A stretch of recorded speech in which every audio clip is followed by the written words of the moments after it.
Donc les amis, nous avons ici la courbe de notre fonction CF en rouge et en vert nous avons l'asymptote. Premièrement, on demande les limites de f en moins l'infini en plus de l'infini.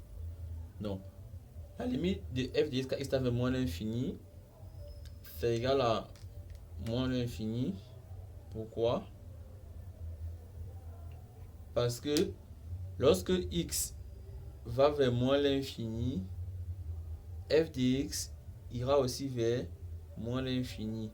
Donc lorsqu'on se déplace sur l'axe des abscisses vers la gauche, la courbe va vers le bas.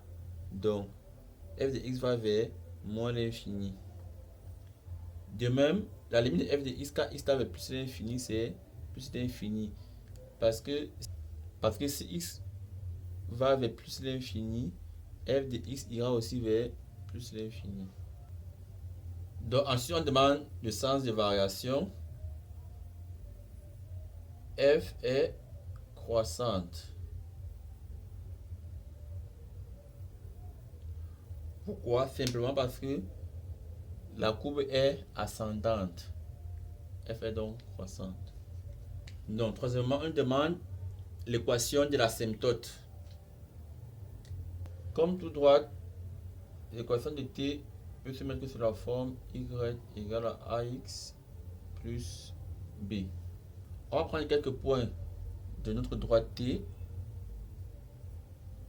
Si j'appelle ce point A, celui-ci B, alors A pour coordonnées 0, moins 1 et B a pour coordonnées 1, 0.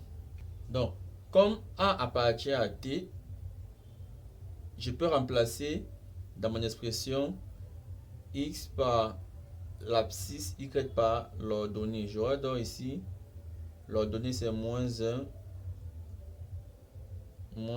égale, je remplace ici x par l'abscisse, c'est-à-dire a fois 0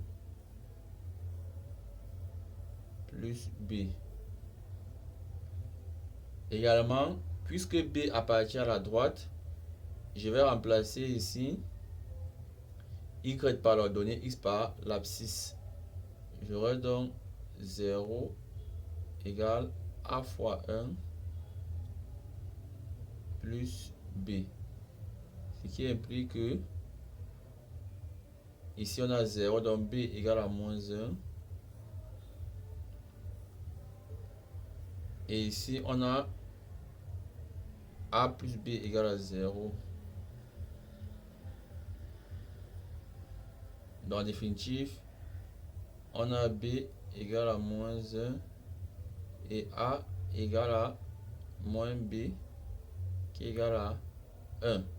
En conclusion, t a pour équation y égale à a c'est 1, donc x, et b c'est moins 1. Voici l'équation de mon asymptote. La quatrième question suppose que f de x s'écrit sous la forme ax plus b plus exponentielle de x. On va donc trouver a et b tel que f de 0 c'est 0 et f de 1 c'est e. F de 0 égale à 0. Bon, je remplace ici x par 0. Ça fait a fois 0 qui donne 0 plus b plus exponentielle de 0 égale à 0. Ici, je remplace x par 1. Ça va faire a fois 1a plus b plus exponentielle de 1 qui est e égale à e. Ce qui signifie donc que b plus 1 égale à 0 parce que l'exponentielle de 0 c'est 1. Et ici, a plus b égale à 0. On peut simplifier par e.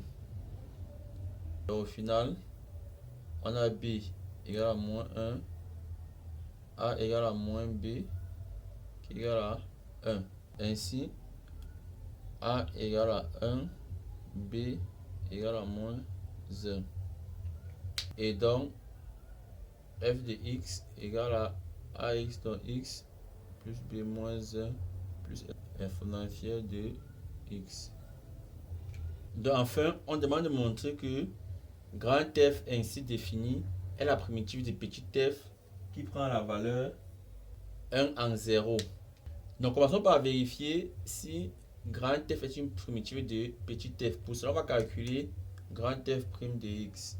Grand f prime de x, c'est égal, on dérive ici, 1 demi fois la dérivée de x au carré fait 2x moins 1 plus exponentielle de x. Ce qui est égal à x moins 1 plus exponentielle de x. Qui est égal à f de x. Puisque grand f prime de x est égal à petit f de x, alors on conclut que f est bien une primitive de petit f. On a précisé qu'il prend la valeur 1 en 0, c'est-à-dire f de 0 égale à 1. Donc vérifions si grand f de 0 c'est 1. F de 0 c'est 1 demi fois 0, ça fait 0 moins 0 plus exponentielle de 0 qui est égal à 1. On a bien f de 0 égale à 1. Et on a montré précédemment que f' de x égale à f de x. On conclut donc que grand f ainsi défini est la primitive de petit f qui prend la valeur 1 en 0.